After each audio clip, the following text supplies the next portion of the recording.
Oui. Allez-y. Alors, Père Céleste, on vient devant toi. On a tous des besoins différents. On vient tous pour des raisons différentes, mais on vient devant toi avec expectative, Seigneur Dieu. On s'attend à toi, on s'attend à ta parole.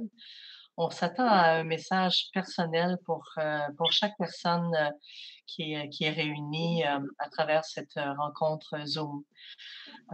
Alors, on te bénit d'avance, on te remercie pour tes bontés à notre égard et on a très hâte à ton retour. Amen. Amen. Amen.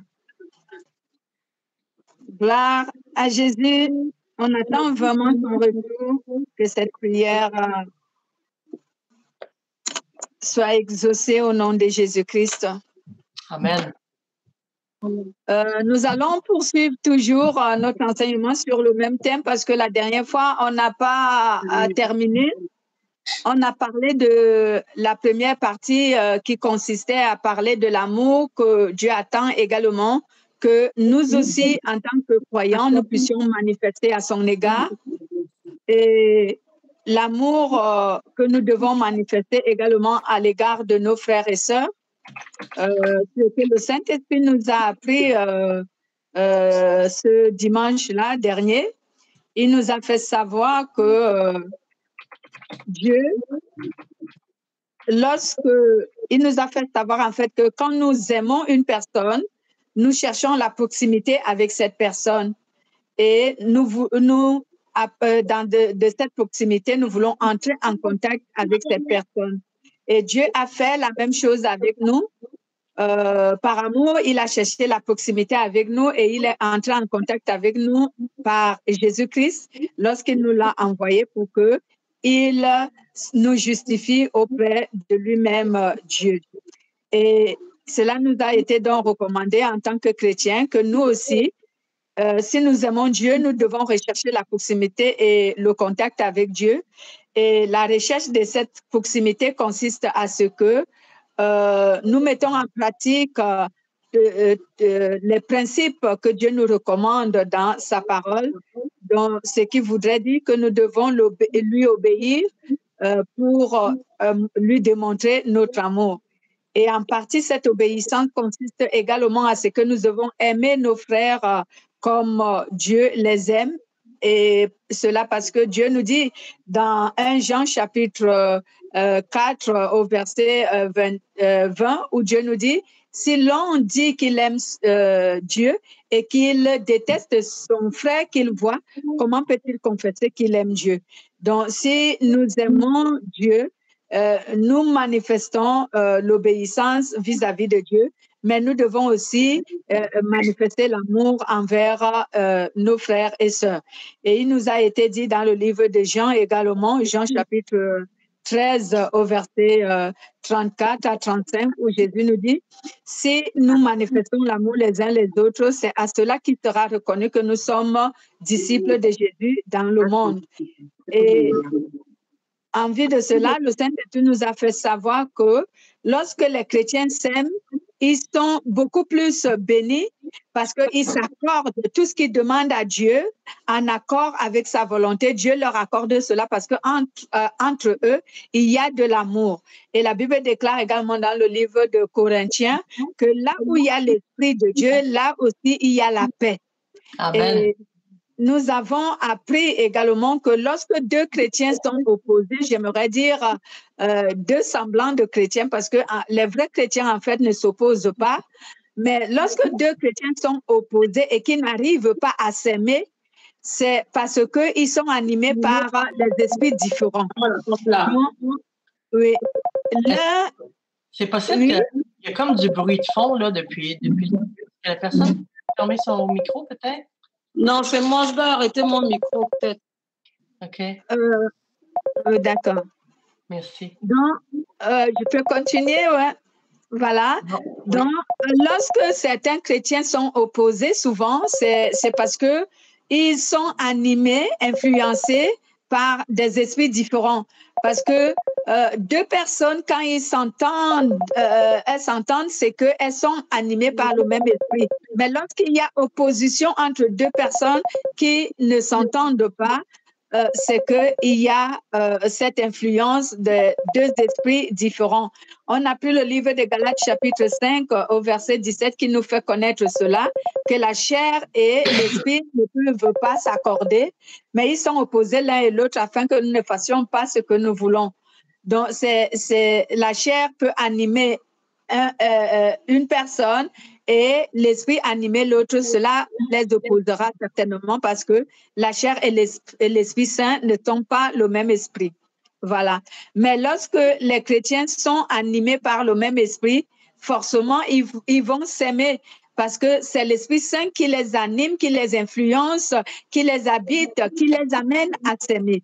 Et c'est pour cela que l'apôtre Paul priait pour que nous soyons toujours en harmonie, nous puissions nous aimer entre chrétiens parce que l'amour fait la force. L'amour est l'union et que lorsque les chrétiens ne s'aiment pas vraiment, ils perdent au lieu de gagner. Ils perdent beaucoup. Voilà, aujourd'hui, nous allons continuer, mais nous allons toujours relire notre référence d'Éphésiens, chapitre 3, au verset 14 à 21. Qui va faire la lecture? Moi, je suis prêt, je peux la faire. D'accord, allez-y. Éphésiens, chapitre 3, verset 14 à 21. Ainsi, nous serons plus des enfants flottants et entraînés à tout vent de doctrine, joués par les hommes avec leurs fourberies et leurs manœuvres séductrices, mais en disant la vérité avec amour, nous croîtrons à tout égard en celui qui est le chef, Christ. De lui, le corps tout entier, bien ordonné et cohérent, grâce à toutes les jointures qui le soutiennent fortement, tire son accroissement dans la mesure qui convient à chaque partie et s'édifie lui-même dans l'amour. Voici donc ce que je dis et ce que j'atteste dans le Seigneur, c'est que vous ne devez plus marcher comme les païens qui marchent selon la vanité de leur intelligence. Ils ont la pensée obscurcie, ils sont étrangers à la vie de Dieu à cause de l'ignorance et en eux et de l'endurcissement de leur cœur. Ils ont perdu tout sens moral, ils se sont livrés au dérèglement pour commettre toute espèce d'impureté jointe à la cupidité. Mais vous, Amen. Ce n'est pas ainsi que vous avez appris à connaître le Christ. Si du moins vous avez entendu parler de lui et si vous avez été instruit en lui conformément à la vérité qui est en Jésus, c'est-à-dire vous dépouiller. Merci. Merci pour votre lecture. Mais je ne sais pas si vous avez vérifié la page que vous avez lue. J'ai lu le chapitre 4, hein, c'est ça? Oui, justement. Vous avez lu le chapitre 4 parce que je me suis rendu compte. Bon, mais je ne voulais pas vous arrêter parce que ça va. Donc, je peux lire, je peux relire ou donner ma place. Louise, allez-y, je vais lire, il est écrit, c'est pourquoi je fléchis les genoux devant le Père, de qui toute la famille, de qui toutes les familles dans les cieux et sur la terre tirent leur nom, afin qu'il vous donne, selon la richesse de sa gloire, d'être puissamment fortifié par l'Esprit dans l'homme intérieur, que le Christ habite dans votre cœur par la foi et que vous soyez enracinés et fondés dans l'amour pour être capable de comprendre avec tous les saints quelle est la largeur, la longueur, la profondeur, la hauteur et connaître l'amour du Christ qui surpasse toute connaissance, en sorte que vous soyez remplis jusqu'à toute la plénitude de Dieu. Or, à celui qui, par la puissance, a agi en nous, peut faire infiniment au-delà de tout ce que nous lui demandons ou pensons. À lui, la gloire dans l'Église et en Christ, dans toute la génération, au siècle des siècles. Amen. Soyez donc bénis, bien-aimés. Nous continuons donc avec le même thème, connaître l'amour de Dieu. Connaître l'amour de Dieu. Donc, cette fois-ci, nous n'allons pas parler de l'amour que Dieu attend de nous, mais nous allons parler de comment nous pouvons connaître l'amour de Dieu. Comment nous pouvons connaître l'amour de Dieu? C'est pourquoi nous avons continué avec le même thème, connaître l'amour de Dieu. Donc, connaître l'amour de Dieu, c'est réaliser ou encore prendre conscience de tout ce que Dieu a fait pour nous. Donc, si nous voulons connaître l'amour de Dieu, nous devons prendre conscience de connaître ce que Dieu a fait pour nous sauver. Nous devons essayer de comprendre parce que souvent, j'ai cette impression que lorsque les chrétiens ne réalisent pas ce que Dieu a pu accomplir pour les sauver, cela ne les pousse pas vraiment à aimer Dieu parce qu'ils ne réalisent pas tout ce que Dieu a déployé pour nous sauver. Souvent, lorsque quelqu'un accomplit un sacrifice pour toi, lorsque quelqu'un fait un sacrifice pour toi, pour un quelconque domaine de ta vie, tu as de l'estime pour cette personne parce qu'elle a donné beaucoup pour que tu sois sauvé et pour que tu obtiennes quelque chose. Elle s'est sacrifiée pour que tu puisses obtenir quelque chose. Donc, rien que parce que tu t'es rendu compte de tout ce qu'il a fait pour toi, alors tu as souvent de l'estime pour cette personne. Tu ressens cet amour qui est une forme de reconnaissance, une forme de gratitude. Donc, c'est ce que nous allons vraiment essayer de comprendre aujourd'hui, afin que je pense que cela va susciter l'amour dans nos cœurs pour certains. Parce que souvent, on parle de Dieu, oui. On nous dit aimer Dieu, oui. On nous dit aimer les uns les autres, oui. Mais qu'est-ce qui doit vraiment susciter cet amour en nous? Bien que nous avons l'Esprit Saint qui suscite l'amour de Dieu en nous. Mais quels sont les actes que Dieu a posés pour nous démontrer qu'il nous aimait vraiment? La Bible nous dit d'ailleurs dans Jean chapitre 3, au verset 16, nous relisons ce verset. Si quelqu'un est à la page avant moi, pour profiter du temps, la personne lira. Jean, chapitre 3, au verset 16. On connaît tous ce verset. Qu'est-ce que cela dit? Je vais lire. Ah, prêt aussi.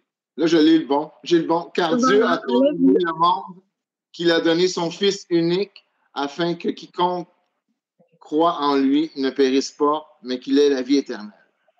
Amen. Car Dieu a tant aimé le monde afin que quiconque croit en lui, croit en son Fils unique qu'il a donné en sacrifice pour le monde. Donc, quiconque va croire en ce Fils, qu'il ait la vie éternelle. Donc, par amour pour nous, Dieu a offert, il nous a offert d'abord un cadeau. Il nous a offert un cadeau par amour pour nous prouver son amour. Il a fait une offrande. Il nous a offert un cadeau. Et ce cadeau, c'était le sacrifice d'un humain. Le sacrifice d'un humain qu'il a appelé son Fils, Jésus-Christ. Donc, Dieu nous a donné une offrande. Bien-aimé. Comme je disais tout à l'heure, que quand une personne t'a rendu un service, ton cœur s'ouvre souvent pour lui. Tu ressens de l'amour qui exprime la reconnaissance dans ton cœur pour ce que cette personne a fait. Dieu nous a donné une offrande pour nous manifester son amour. Est-ce que je peux apporter une petite correction? Oui. En fait, c'est que c'est Dieu n'a pas envoyé un homme. Dieu a envoyé son Fils unique parmi nous. Et il l'a fait homme. Alors, il était Dieu et il l'a fait homme, et non pas le contraire. Là, tu as dit, il a envoyé un homme. Non, non, il a envoyé son Fils qui était Dieu, hein, c'est Dieu 3 fois saint. Et c'est ça, il s'est fait homme. C'est dans l'ordre des choses. C'est Dieu, dans le fond, qui est venu parmi nous. Et non pas Dieu qui a envoyé un homme. Dieu n'a pas envoyé un homme. Dieu est venu parmi nous, il s'est fait homme. Oui, justement, vous avez précipité ce que nous avons dans notre enseignement. Ah, excuse-moi. Non, c'est l'Esprit Saint. Vous n'avez pas à vous excuser, c'est l'Esprit Saint. Mais vous avez pris le devant sur ce que nous avons dans notre enseignement parce que moi, c'est ma méthode, je vais pas à pas, selon l'ordre chronologique que le Saint-Esprit me donne. Oui, voilà, donc soyez bénis. OK. Donc, ici, je vais essayer d'être un peu clarifiant sur ce que je venais de dire et ce que vous avez dit avant d'arriver là où je disais, là où vous avez parlé. Donc, Dieu nous a envoyé son Fils. Et quand on parle de son Fils, pour vous donner aussi cet éclaircissement, comme je disais, on veut parler de la parole. Tel que vous avez dit, c'est Dieu 3 fois saint. Dieu est composé de quoi d'abord, si nous voulons connaître qui est Dieu?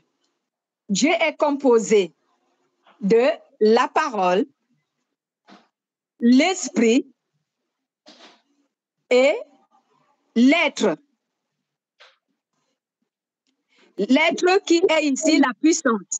Donc, Dieu, c'est la parole, l'esprit et la puissance qui symbolise un être. Donc, quand on dit ici que Dieu a envoyé un homme, c'est parce qu'il s'est fait homme. Comme je disais, vous avez précipité mon interprétation. Donc, Dieu, quand il vient à nous, il ne s'est pas présenté à nous comme Dieu, il s'est présenté à nous comme son Fils. Et c'est pourquoi nous parlons du Fils. Il ne s'est pas présenté à nous comme Dieu, mais il s'est présenté à nous comme son Fils. Mais néanmoins, nous savons que c'est lui Dieu, parce que c'est lui Dieu qui est la parole. Parce que là, si nous revenons sur la création, qui est un autre enseignement, la création, c'est qui? Dieu d'abord, un être que personne ne connaît parce qu'il est incréé, c'est un Dieu qui n'a jamais été créé, il est l'infini. Donc, quand il crée, la première créature qu'il crée, c'est sa parole. C'est lui qu'on appelle le Fils. Et c'est cette créature qu'on appelle la parole qui est le Fils qu'il nous a envoyé, donc en d'autres termes, une partie de lui. C'est pour cela que j'ai affirmé ce que vous avez dit en parlant de la Trinité, Dieu 3 fois saint. Donc maintenant, je continue. Je disais, Dieu nous a fait quoi? Il nous a fait une offrande. Une offrande en nous envoyant sa parole, qui est son Fils, qui est le Fils qui s'est fait humain, dont la parole s'est faite chair, afin que cette parole puisse nous sauver. Et c'est la première manifestation de l'amour de Dieu pour nous. Oh, il y a un double son. Nous prenons encore un autre exemple. Dieu quitte son trône de gloire en tant que Dieu et il descend maintenant sur la terre en prenant la condition de Dieu. En prenant la condition d'humain, autant pour moi. Ce que je venais d'expliquer tantôt. C'est pourquoi il dit, on prend un autre exemple. Donc, Dieu quitte le trône et il descend sur la terre en prenant la condition d'un homme pour nous donner quoi? Pour nous donner le salut. Et cela, nous trouvons cela sur le livre de Philippiens, chapitre 2, au verset 6 à 11. Nous y allons, Philippiens, chapitre 2, versets 6 à 11. Lui, dont la condition était celle de Dieu, il n'a pas estimé comme une proie à arracher d'être égal avec Dieu. Mais il s'est dépouillé lui-même en prenant la condition d'esclave, en devenant semblable aux hommes, après s'être trouvé dans la situation d'un homme. Il s'est humilié lui-même en devenant obéissant jusqu'à la mort sur la croix. C'est pourquoi aussi Dieu l'a souverainement élevé et lui a donné le nom qui est au-dessus de tout nom, afin qu'au nom de Jésus, tout genou fléchisse dans les cieux, sur terre et sur la terre, et que toute langue confesse que Jésus-Christ est Seigneur à la gloire de Dieu le Père. Amen. Voici donc le deuxième exemple que je donnais qui montre que Dieu nous a donné une offrande et cette offrande, il a fait de cette offrande un humain afin que nous puissions connaître son amour et vivre son amour. Donc, c'est la preuve d'un amour que Dieu nous montre. Il fait quoi? Il quitte son trône en tant que Dieu et il s'incarne dans l'enveloppe humaine pour montrer aux hommes combien il les aime. J'ai souvent dit aux gens que puisque Dieu, il est capable de tout, Dieu pouvait nous sauver en restant Dieu, sans s'incarner dans le corps d'un humain. Mais comme il planifie des choses lui-même comme il le veut et comme il le trouve bon d'ailleurs, puisque la Bible nous confirme que tout ce que le Seigneur fait est bon, donc il a trouvé cette fois-ci je voudrais dire cette preuve d'amour de porter l'enveloppe humaine comme nous en tant qu'humains, afin que nous puissions réaliser que Dieu ne se limite pas à la supériorité comme d'autres êtres peuvent refuser de devenir être selon la condition de l'être dont ils font face. J'aimerais dire quoi? Lorsqu'on lit par exemple dans l'Apocalypse, la Bible déclare que les êtres qu'on appelle les anges ont refusé de venir nous sauver. Dans Apocalypse chapitre 5, lorsque vous lisez, parce que Dieu a demandé qui ira sauver les humains. Les anges ont refusé de venir nous sauver. Donc, ils ne voulaient pas porter notre enveloppe humaine. Parce que pour descendre dans ce monde et nous sauver, la condition que Dieu lui-même avait établie était que nous devons devenir, et celui qui sauverait les humains devait être humain. Et les anges ont refusé. Donc, Dieu, pour nous donner encore une marque d'amour, il est devenu semblable à nous. Il est descendu. Donc, il s'est humilié à la condition d'un humain. Je ne sais pas si je me fais comprendre. Peut-être qu'il faudra que je prenne un exemple. Voyons un peu, aujourd'hui, tu es peut-être quelqu'un de supérieur aux autres. Et pour leur prouver ton amour, tu ne restes pas sur ton rang social de quelqu'un qui est élevé en dignité plus que les autres. Tu prends ta condition de quelqu'un qui est élevé sur un rang social, tu le mets de côté et tu viens dans le milieu de ceux dont tu veux manifester ton amour et tu te conduis, tu te comportes et tu fais tout comme eux. C'est parce que tu veux leur montrer combien tu les aimes. Parce que tu te dis, si je reste dans la condition d'une personne élevée dans mon rang et que c'est à partir de cette condition que je leur démontre mon amour, peut-être qu'ils ne comprendront pas quelle est la dimension de mon amour pour eux. Donc, il faut que je quitte mon rang social et que je descends jusqu'à devenir comme eux et à partir de là, je leur démontrer mon amour. C'est une marque d'attention, c'est une marque d'amour. Je prendrai un exemple. Un autre exemple, l'apôtre Paul dit dans la Bible, je me suis fait un hors-la-loi avec les hors-la-loi. J'étais juif avec les juifs. Je me suis fait croyant avec les croyants. Donc, il veut dire que dans tous les milieux qu'il arrivait, il se mettait au même pied d'égalité que ceux qui étaient là pour ne pas les écraser avec son rang social. Mais pour leur démontrer l'amour, il se mettait au même pied d'égalité que eux. Et c'est ce que Dieu a fait lorsqu'il prend la condition d'un humain.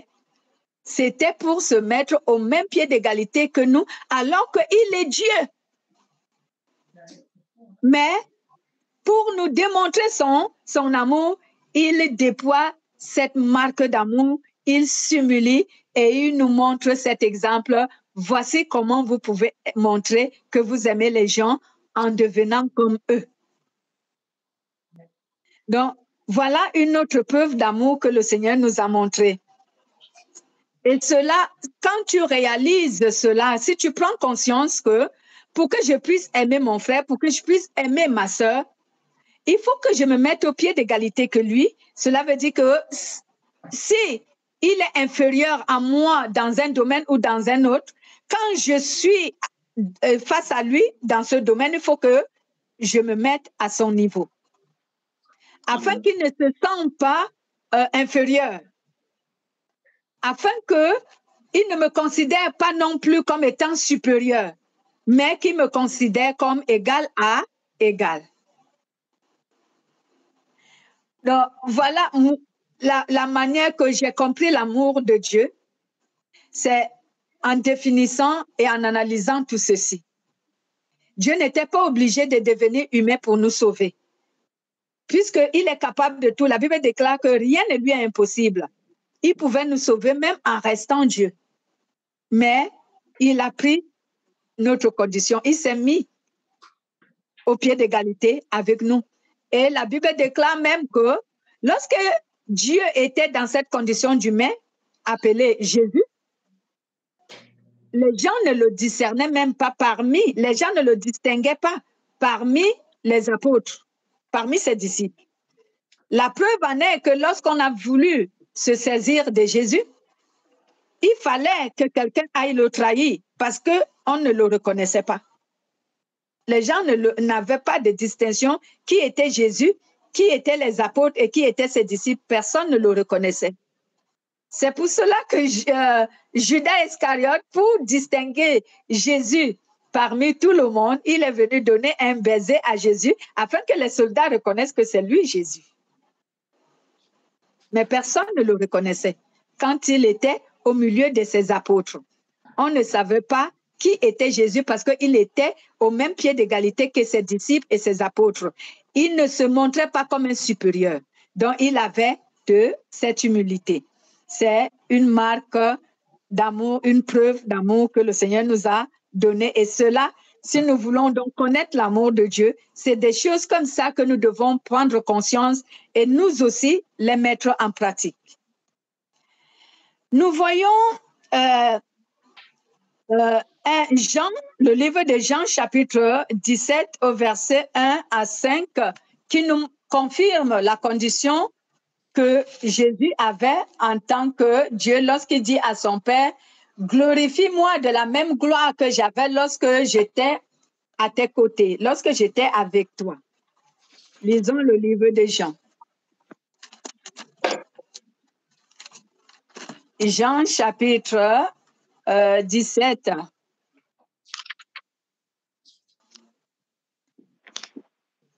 Jean chapitre 17, verset 1, je vais faire la lecture, il est écrit. Après avoir ainsi parlé, Jésus leva les yeux au ciel et dit, Père, l'heure est venue. Glorifie ton Fils afin que le Fils te glorifie.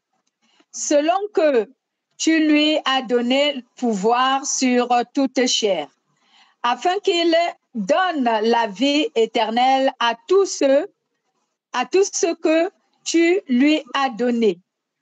Or, la vie éternelle, c'est qu'ils te connaissent, toi, le seul vrai Dieu, et celui que tu as envoyé, Jésus-Christ. J'ai été glorifié sur la terre. J'ai achevé la course. J'ai achevé l'œuvre que tu m'as donné de faire. Et maintenant, toi, Père, glorifie-moi auprès de toi-même de la gloire que j'avais auprès de toi avant que le monde ne fût. Amen. Amen. Glorifie-moi de la gloire que j'avais auprès de toi avant que le monde ne fût. C'est ce que je venais de dire tantôt lorsque la sœur a intervenu. Quand je disais, si on parle de la création, Jésus fut avant que le monde ne fût. Cela veut dire la parole fut avant que le monde ne fût. Et la parole qui est qui? Qui est Dieu. Donc, Jésus nous démontre ici par cette référence, Jésus confirme qu'il est Dieu, mais de manière à glorifier toujours celui qui l'a envoyé. Donc, il le confirme lorsqu'il dit « Glorifie-moi de la gloire que j'avais lorsque j'étais avec toi avant que le monde ne fût. » Donc, il veut ici parler de lui-même en tant que Dieu. Donc, notre Dieu nous montre son amour de cette manière en faisant quoi? En s'humiliant, en devenant égal aux hommes, pour montrer aux hommes que je vous aime. Votre nature votre nature, c'est moi qui vous l'ai donnée et je ne la méprise pas, donc je peux devenir comme vous en portant votre chair qui est l'enveloppe de votre corps. Maintenant, la deuxième partie de ce que nous devons prendre conscience pour connaître l'amour de Dieu. La deuxième partie, c'est quoi? C'est que Dieu s'est laissé crucifier pour justifier les hommes afin d'anéantir le pouvoir du péché sur les hommes. Dieu s'est laissé lui-même crucifier. Parce que si Dieu ne voulait pas mourir, personne ne pouvait le tuer, il est Dieu. Non, il s'est laissé crucifier afin de réduire à néant la puissance du péché sur les hommes. Parce que la mort sur la croix a quel impact sur le salut des hommes? La mort sur la croix, l'impact de cette mort, c'est que cela paralyse la puissance que le péché avait d'emprisonner les hommes. Donc, autrefois, avant que Jésus ne monte sur la croix, le péché emprisonnait les hommes, de telle sorte que l'être humain ne pouvait pas devenir un vainqueur du péché. Mais quand Jésus monte sur la croix, c'est pour exactement paralyser la puissance du péché et permettre alors à l'être humain maintenant d'avoir, lui, par la mort de Jésus, le pouvoir d'en faire l'inverse. C'est l'être humain qui a maintenant le pouvoir sur le péché par la mort et la résurrection de Jésus et par la communion avec le Saint-Esprit. Donc, si Jésus ne montait pas sur la croix pour crucifier le péché, les êtres humains n'allaient pas avoir le pouvoir sur le péché. Donc, il fallait que Jésus monte sur la croix pour crucifier le péché. Donc, sa mort avait le pouvoir de crucifier le péché. On va lire une référence qui va mieux nous en parler. Colossiens chapitre 2, versets 14 à 15. Est-ce que je peux t'interrompre 2 secondes? Pardon? Est-ce que je peux t'interrompre 2 secondes? Oui, allez-y. Okay. Quand je parle de Dieu, de Jésus, de ce qu'il a fait à la croix pour nous, à des gens qui ne le connaissent pas, je leur dis que dans l'Ancien Testament, les gens, ils égorgeaient des animaux parfaits pour expier leurs péchés. Mais Dieu avait dit à Abraham, sur la montagne, quand il était avec son fils Isaac, il l'a empêché de tuer Isaac. Il lui a dit qu'il fait pourvoir en parlant de Jésus. Alors, il l'a fait plusieurs milliers d'années plus tard, ou plusieurs centaines d'années plus tard. Je ne sais pas combien d'années s'est passé entre la crucifixion de Jésus et quand Dieu a parlé à Abraham. Alors, c'est ce que c'est qu'aujourd'hui, on n'a plus besoin de tuer un agneau parfait ou un bœuf parfait ou une perdrix parfaite pour expier nos péchés parce que Jésus l'a fait il y a 2000 ans. Alors, il faut que nous aillions à la croix pour recevoir ce pardon-là qu'il nous a donné en acceptant ce que Dieu lui a demandé de faire, d'être crucifié, que le sang coule à la croix, parce que c'est le sang, hein, c'est le sang qui purifie. Merci. D'ailleurs, c'est pas pour annoncer la délivrance des humains. Le premier sacrifice que Dieu a fait, c'est l'agneau qu'il a tué pour habiller Adam et Ève. C'était le premier sacrifice qui annonçait, oui, c'était le premier sacrifice qui annonçait le salut des hommes par le sang de Jésus. C'était le premier. Le sacrifice d'Abraham n'est qu'un énième sacrifice. Mais le premier, c'était quand il a tué un agneau pour habiller Adam et Ève, couvrir leur nudité. Couvrir la nudité veut dire racheter les hommes du péché. Et pour le faire, il a dû tuer un agneau et prendre sa peau pour couvrir Adam et Ève. C'était un symbole qui montrait, qui parlait et prévoyait le Christ qui devait venir mourir sur la croix pour le salut des hommes. C'est le premier. Ce n'est pas celui d'Abraham qui est le premier. Celui d'Abraham n'est que le énième. Voilà. Donc, nous voyons donc que si Jésus n'était pas monté sur la croix, bien-aimé, pour clouer, c'est que détruire la puissance du péché, les hommes n'allaient jamais avoir le pouvoir sur le péché, malgré les multiples sacrifices que les hommes pouvaient faire, ils n'allaient jamais avoir le pouvoir sur le péché. Qui peut nous lire cette référence de Colossiens là? Colossiens chapitre 2, versets 14 à 15. Il a effectué l'acte rédigé contre nous et dont les dispositions nous étaient contraires. Il l'a supprimé en le clouant à la croix. Il a dépouillé les principautés et les pouvoirs et les a publiquement livrés en spectacle en triomphant d'eux par la croix. Amen. Amen. Donc, il a effacé quoi? Il a effacé l'acte dont les ordonnances nous condamnaient. Il les a complètement effacés. L'acte dont les ordonnances nous condamnaient, c'est quoi? Donc, notre péché, c'est notre péché qui était l'acte.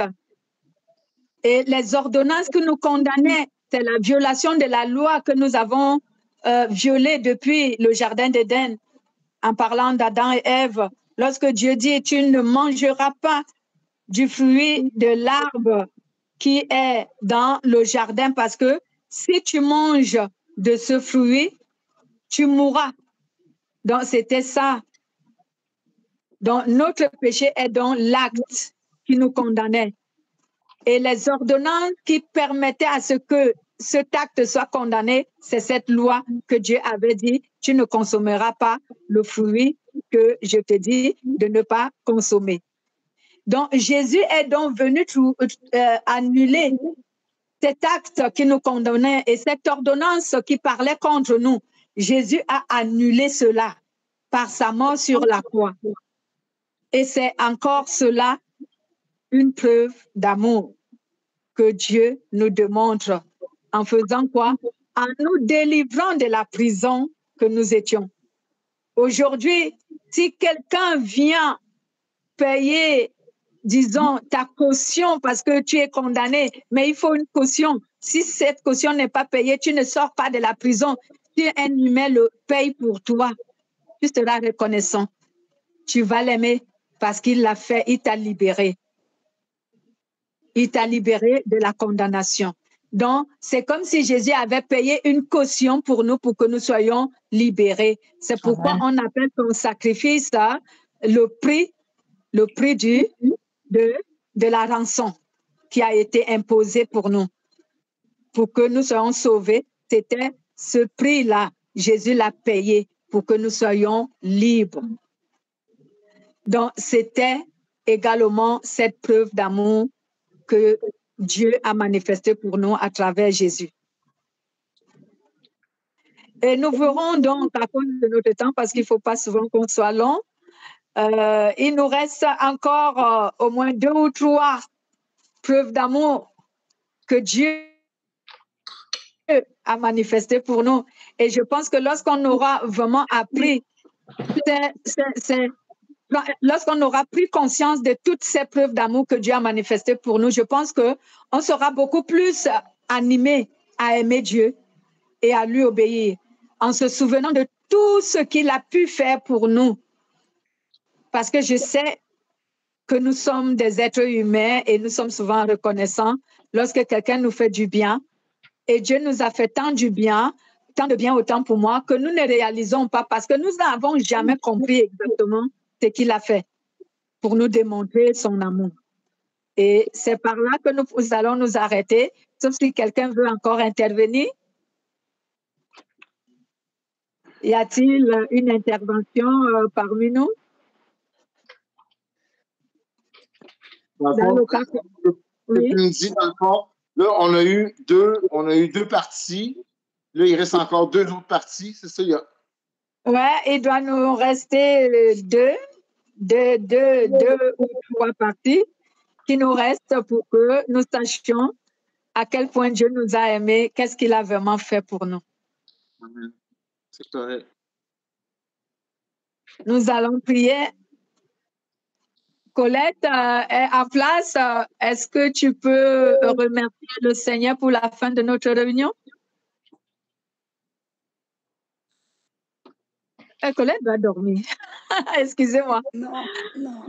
Colette a pas mal, bien mal à la gorge. Ah oui, excuse-moi. Pardon, Colette, pardon. De rien. Frère Pierre a clôturé la réunion. Remerciez le Seigneur pour nous, s'il vous plaît. Seigneur, je te remercie de l'année 2022 qui s'est passée dans des épreuves ou dans des manifestations. Je te demande que l'année 2023 soit quelque chose où on recevra la lumière, où on recevra de tes interventions dans nos vies et que ceux qui en ont vraiment besoin puissent te recevoir, puissent recevoir ton accompagnement que parfois nous avons besoin des fois en étant parmi nos frères et sœurs ou soit directement par toi. J'aime que tes manifestations soient le plus possible directes, mais si c'est parmi les frères et sœurs, c'est la même chose. C'est juste qu'on a le pressentiment que c'est pas directement toi, mais c'est la même chose. Alors, Seigneur, je te demande que tes manifestations soient présentes en 2020, en 2023, et puis que tous ceux qui se joignent à nous puissent profiter de ces moments précieux que tu nous offres. Seigneur Jésus, je l'ai prié dans le nom précieux et puissant de Jésus-Christ, notre Seigneur. Amen. Amen. Amen. Soyez bénis. Bonne soirée à vous. Merci, pareillement. N'oubliez pas Merci. d'écouter le Chosen à 7h ce soir. Dans le fond, faut être abonné, hein, ça, dans le fond? Tu peux aller le chercher. Là. Je l'ai mis je vais le mettre sur le lien du groupe. Bon. Tu auras juste à cliquer dessus. Tu n'as pas besoin d'être ami avec eux, là, mais c'est sûr que c'est le fun. Quand tu es ami avec eux, tu peux les suivre, puis ils t'envoient un rappel avant que ça commence, là, mais c'est à 7h. Alors là, ici au Québec, il est 4h30. Fait que c'est dans juste 3 en version anglaise, hein? C'est ça? Pardon? Juste en version anglaise? Ce soir, sur Facebook, c'est en version en anglais. Et puis, je pense qu'ils n'ont pas... C'est ça, ils poursuivent les traductions là, dans je ne sais pas combien de langues, là, mais il n'y a pas juste le français. Là, ils ne vont pas juste le traduire en français, ils vont le traduire en italien, en espagnol. C'est ça. Ouais. Merci beaucoup, Suzanne. Merci. Oui. Bonne soirée. Bonne semaine. Bye bye. Bye. Bonne semaine. Soyez bénis. Merci. Bye. Vous aussi. Bye.